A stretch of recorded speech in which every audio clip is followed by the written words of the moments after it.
Welcome back. Today is Monday, June 15th, and we are joined today by Professor Jeffrey Sachs to discuss if, peace could break out in Iran. So thank you for coming on. We see now that, we see that Trump announced that the deal has been reached.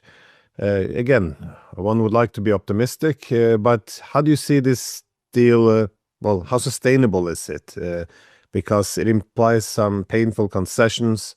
I know many people in the US, as well as possibly the majority in Israel, do not want this. So if we add to the fact that the US does not have a great history in terms of implementing these kind of agreements, especially with Iran, how justified is optimism now?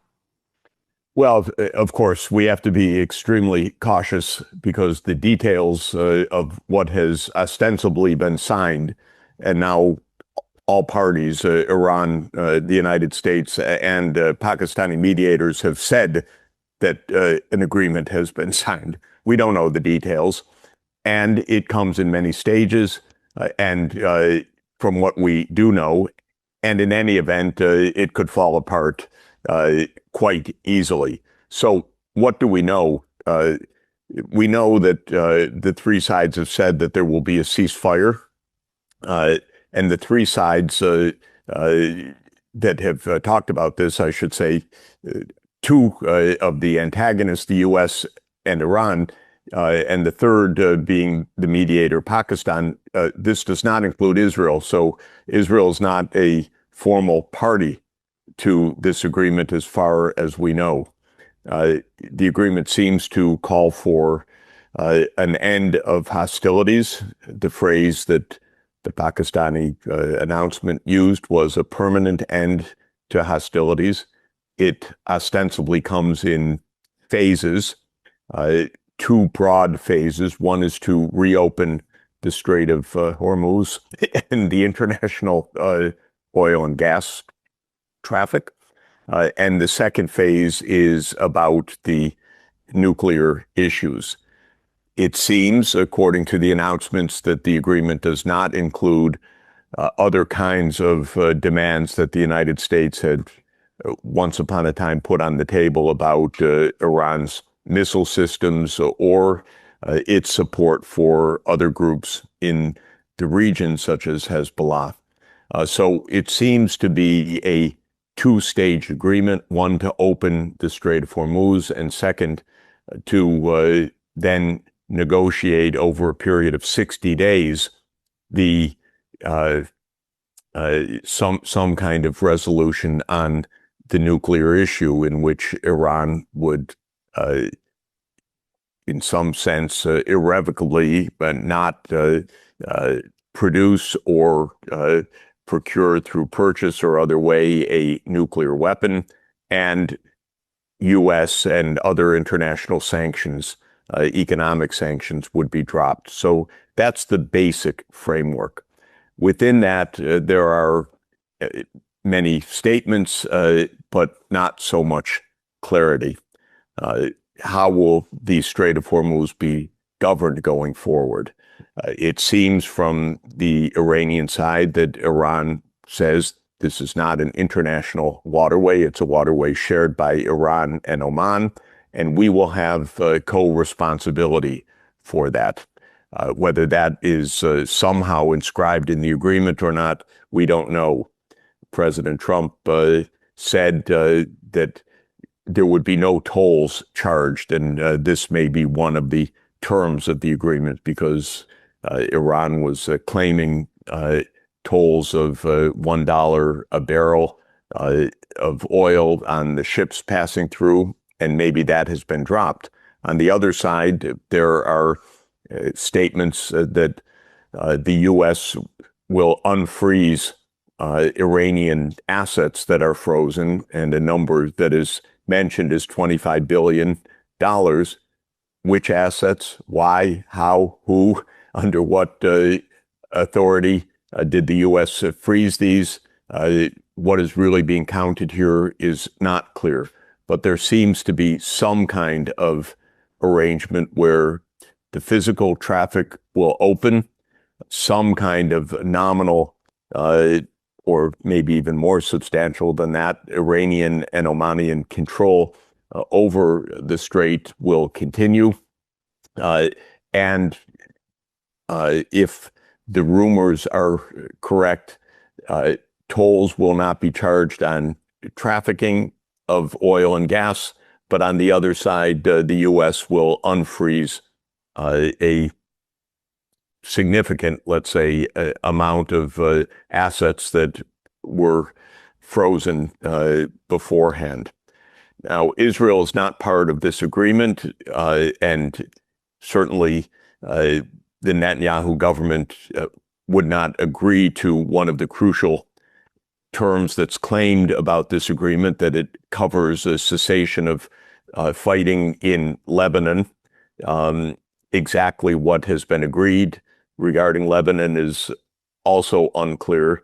But if the past is in any way predictive, and of course it should be, Israel may try to undermine or destroy the agreement by continuing the bombing in Lebanon, or finding a pretext, or claiming that Hezbollah shot a drone or a missile into Israel, and now the bombing of Beirut will continue. And all of this is to say that this is extremely fragile. It essentially, at the core, from what we can gather, returns the situation more or less to the situation ex ante before the February 28th attack by Israel and the United States on Iran, with some significant changes perhaps on formal control of the Straits, perhaps with some unfreezing of Iranian assets, or perhaps not. Sorry to be so vague, but our main media don't even pretend to tell us what's in the agreement. We have some limited reports from the Iranian media, but other than that, lots of details remain vague. I think there's one overriding truth that we can say, even at this stage: this war accomplished absolutely nothing. It was useless. It was stupid. It was a Mossad operation, principally sold to the United States. It killed a lot of people. It created a lot of harm. It is the result of essentially irresponsible people being in charge in Israel and in the United States. Nothing good came out of this, not an iota of substantive achievement of any value for the U.S. It weakened Israel, to be sure, diplomatically.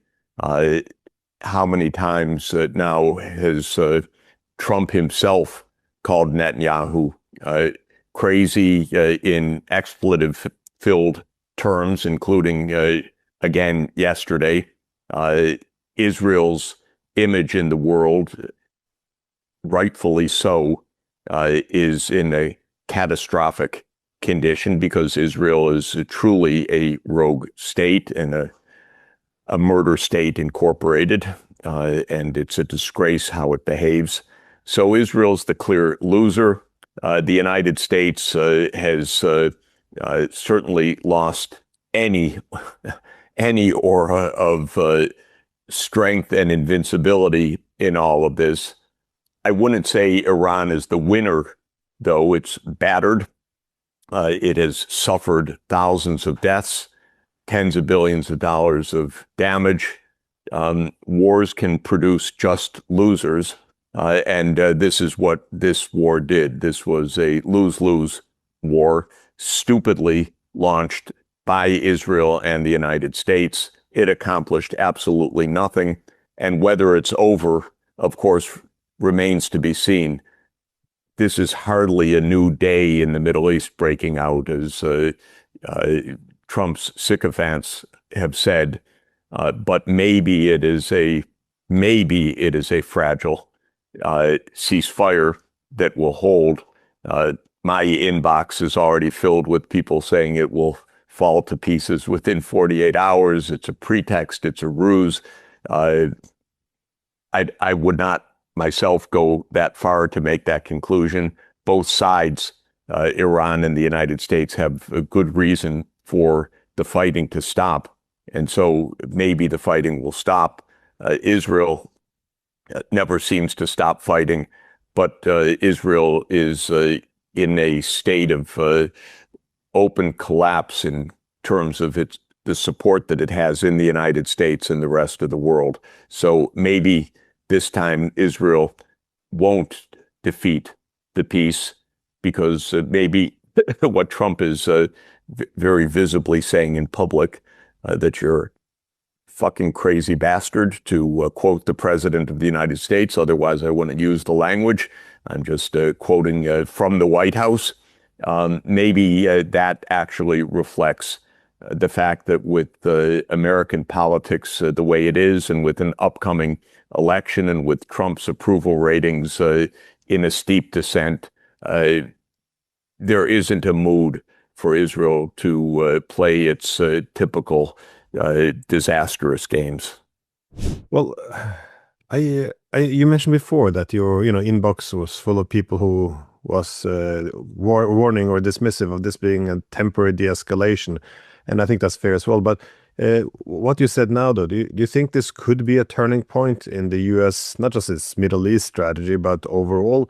Not because this is a moment of moral clarity, but the recognition that the distribution of power has shifted. That is, if you try to do everything and you end up being punished, then at some point you have to change course. I mean, same as I heard with the U.S.-Israel tensions as well. Some argue that it's a bit theater, but I have a hard time seeing that it's pure theater, given how it's treated in the Israeli media, how it's fueling dissent in the U.S.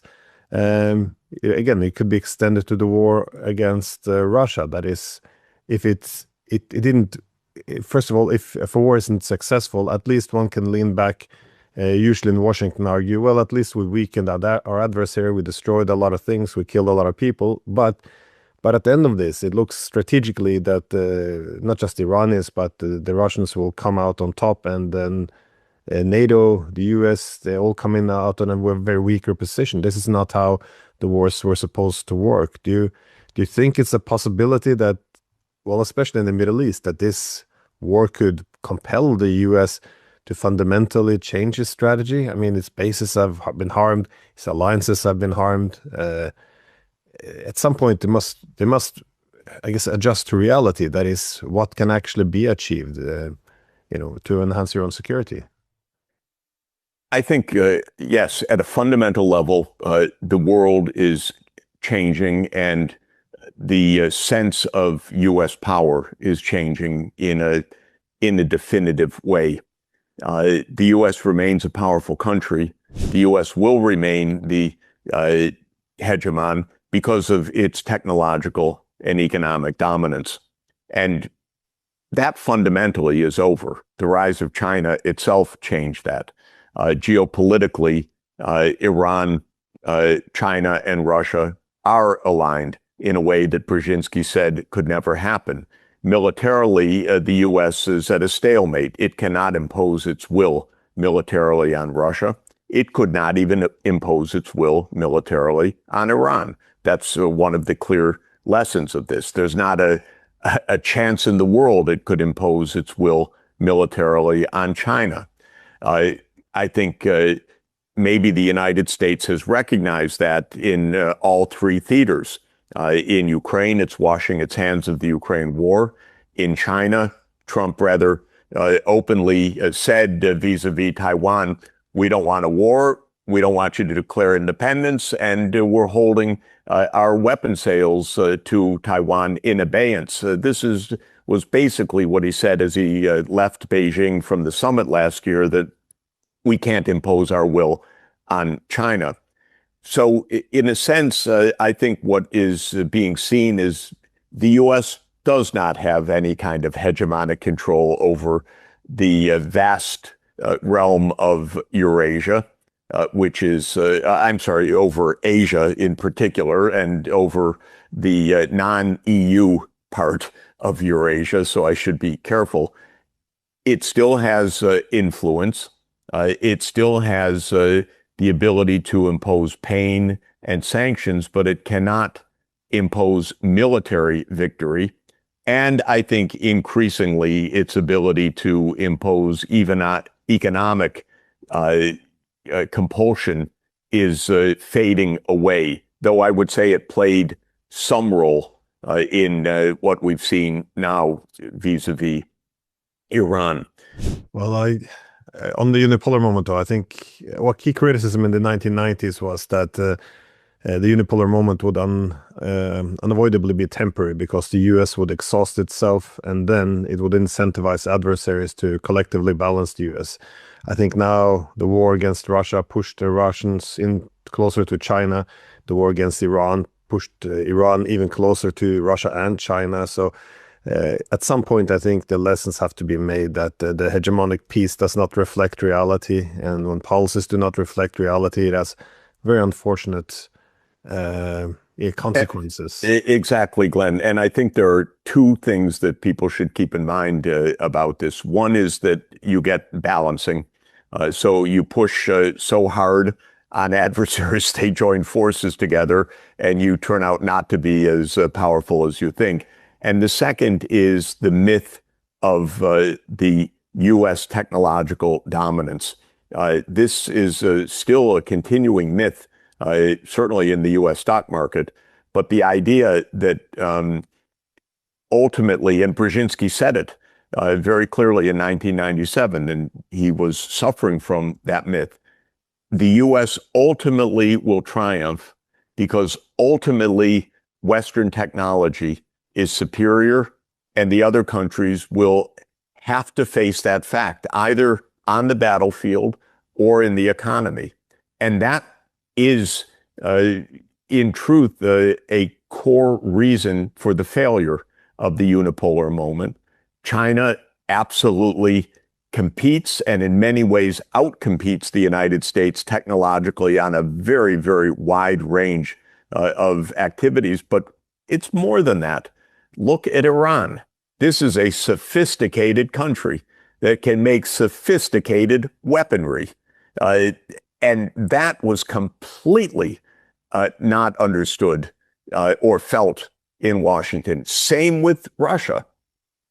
Technology has spread.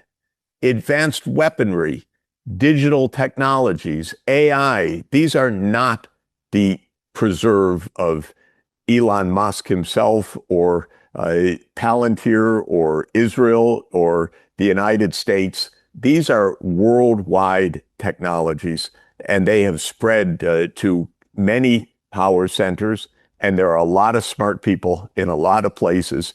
And so the idea that the ultimate control of the Western hegemon is its technological superiority needs to be put aside. And if it were put aside, there would not only be peace and mutual respect, but a lot more economic gain as well. Because one of the things that I completely